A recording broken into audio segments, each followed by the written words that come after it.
Hey, what's up you guys? Welcome to Books with My Quiet Friends. My name's Sydney and today I'm here to bring you my April wrap-up.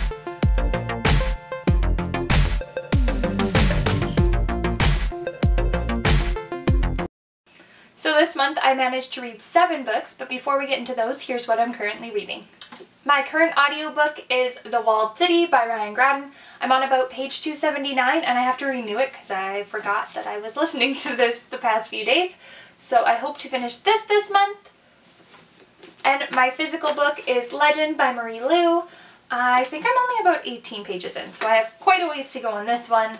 Due to some family things going on, I didn't really get a chance to binge read this like I planned, but hopefully that happens this upcoming month. The first book that I finished in the month of April was Fangirl by Rainbow Rowell. Copy looks like this. I gave it 4 out of 5 stars. I really enjoyed the story overall and I liked the characters. I was really excited to see that the author was able to put anxiety in a book in a way that I could relate to personally, as it was some experiences that I have had. And I also felt that it helped me feel more comfortable with my anxiety because I didn't feel so alone, like someone else was experiencing this in a college setting. Overall, I enjoyed it. I just felt that it kind of wrapped up in a strange way. And I also felt that it wasn't as good as Eleanor and Park. I don't know, I just liked Eleanor and Park a little bit more. That being said, I would read something else by Rainbow Rowell. I'm not sure if I'm going to bother reading Carry On. Let me know if I should down below.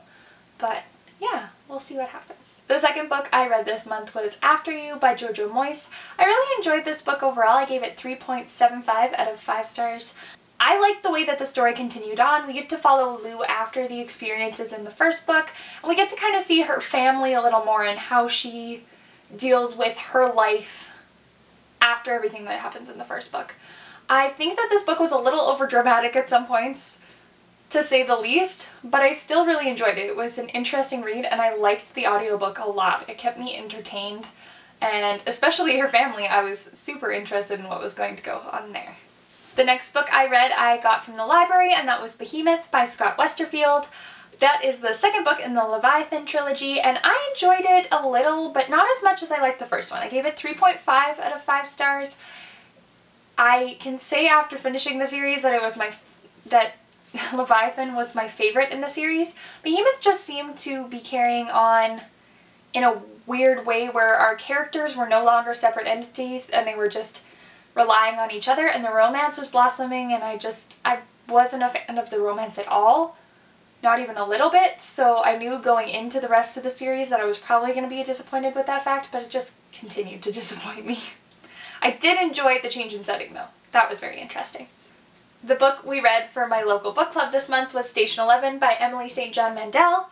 I really liked this book. I gave it 4.5 out of 5 stars. I was the minority of book club. A lot of people did not like this book and the way it was told.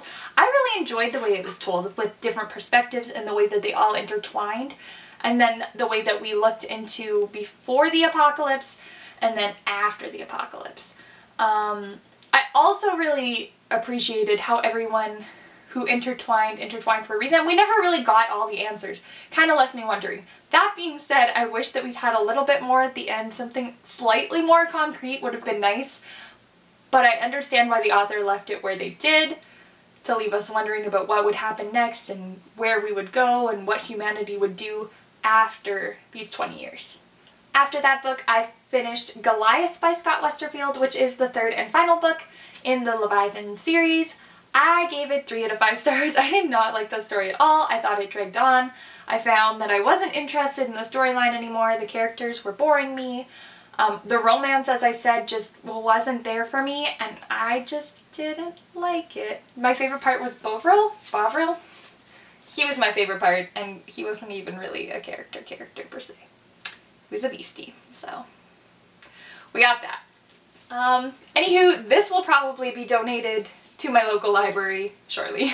After reading Goliath, I wanted to pick up something that was a little easier to read, so I picked up Death Note. I'm not going to say who it's by because I'm going to butcher the name, but this is a very popular anime and manga series, and I want to jump aboard the train. I just want to read the manga before I watch all the anime. I did watch the first episode of the anime years and years ago, and 13-year-old Sidney watched it alone in a basement while babysitting someone's kids, so that was a good choice.